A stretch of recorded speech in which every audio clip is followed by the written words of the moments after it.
Nous voici arrivés à Sainte-Jamme. Tout de suite, les forgerons d'Antoigné vous transportent, vous téléportent instantanément dans l'univers, dans l'histoire de l'école.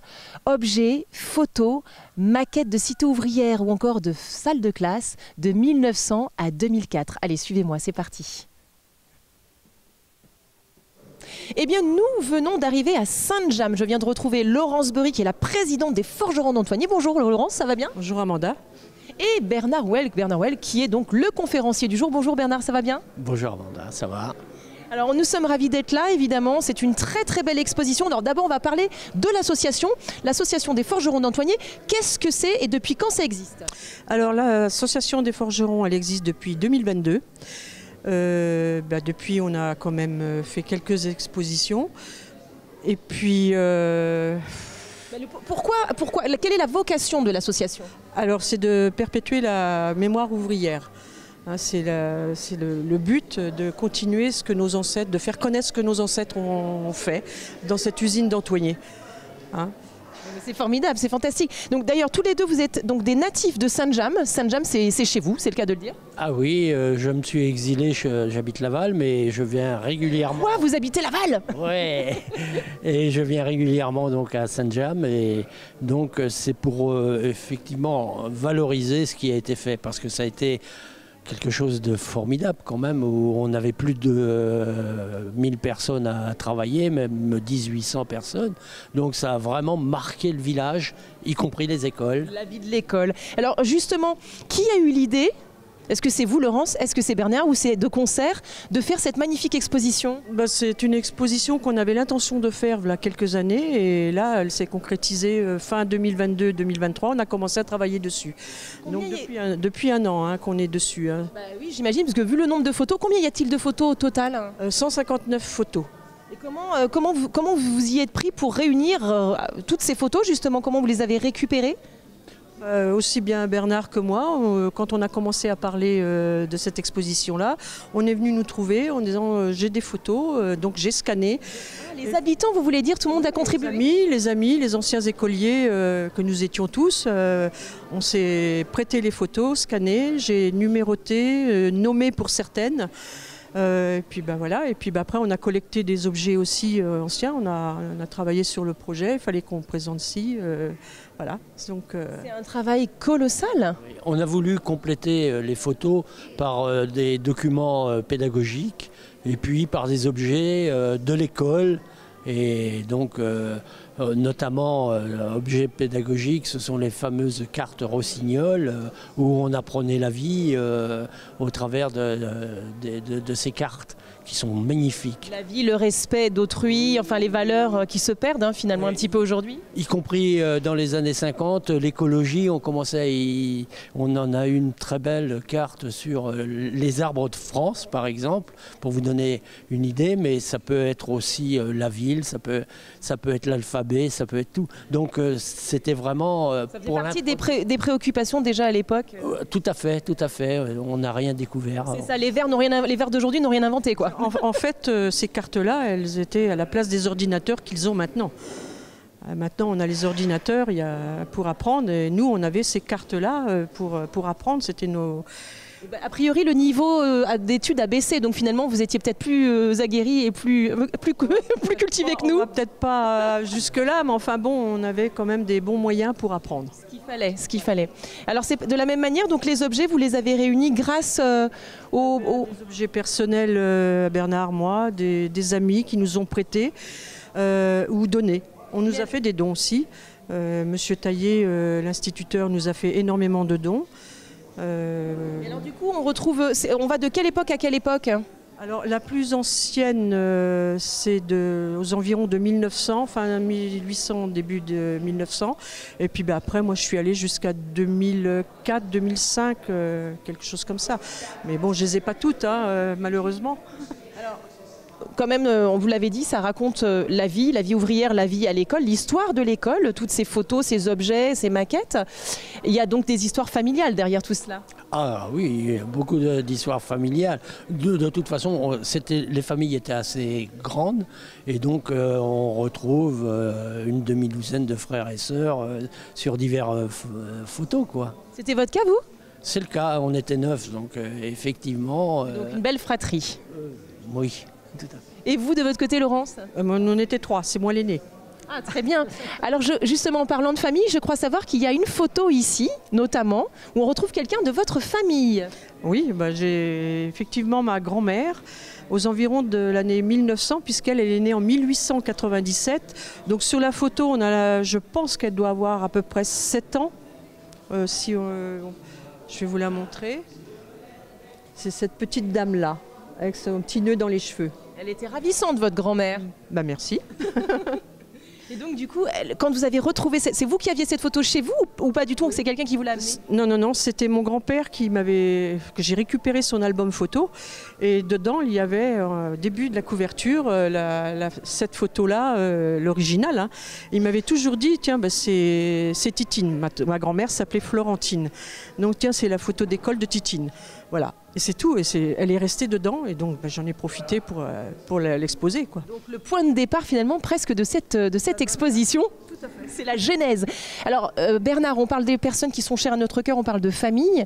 Et justement vous, en l'occurrence aujourd'hui, il y a quelqu'un qui est cher à votre cœur, quelqu'un qui fait partie de votre famille, pas de sang, mais en tout cas, voilà, qui a compté dans votre vie.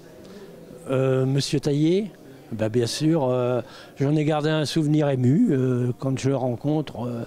On a été pendant peut-être 40 ans sans se voir, mais depuis qu'on s'est retrouvés, on a plaisir à évoquer cette période du certificat d'études.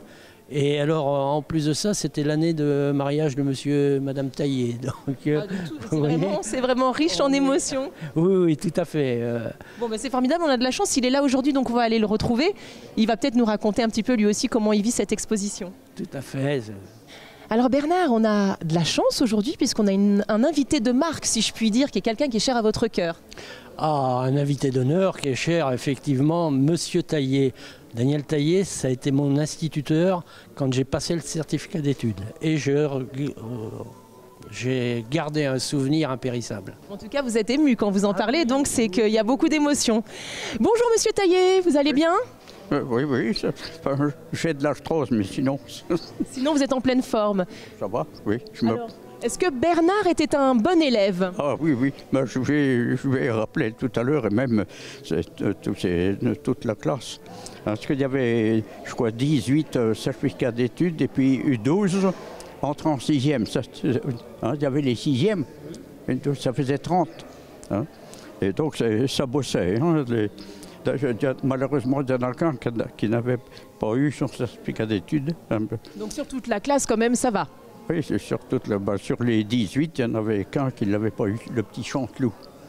Vous avez une bonne mémoire, dites donc, parce que c'était en quelle année tout ça, si je peux me... C'était en 63. Oui, ça fait plus de 61 ans, quoi. Vous avez été instituteur combien de temps? J'ai fait 35 ans. Ah, 35 ans, c'est magnifique. Et alors c'est comme ça que vous avez rencontré votre épouse qui est tout à côté de vous, n'est-ce pas? Oui, à Beaufait. À Beaufait. Oui. Alors je vais m'adresser à votre épouse du coup. Bonjour Madame Taillé, ça va bien? Oui, très bien. Quel est votre petit nom à vous? Françoise. Alors Françoise, comment ça s'est passé cette rencontre? Racontez-nous.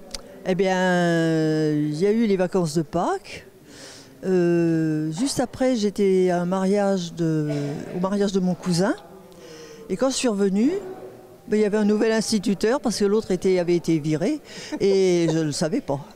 Et puis voilà. Et vous êtes tombée amoureuse de Daniel. Voilà. Et puis on s'est mariés. Pendant qu'il était à Saint-James. Donc tous les deux instituteurs et institutrices. Et alors je crois que dans votre famille, c'est un petit peu une tradition. Pas vraiment. Sur nos 3 filles, il n'y en a aucune. Mais il y a la petite fille qui veut devenir institutrice. Elle a d'ailleurs été élève à l'école primaire de Saint-James.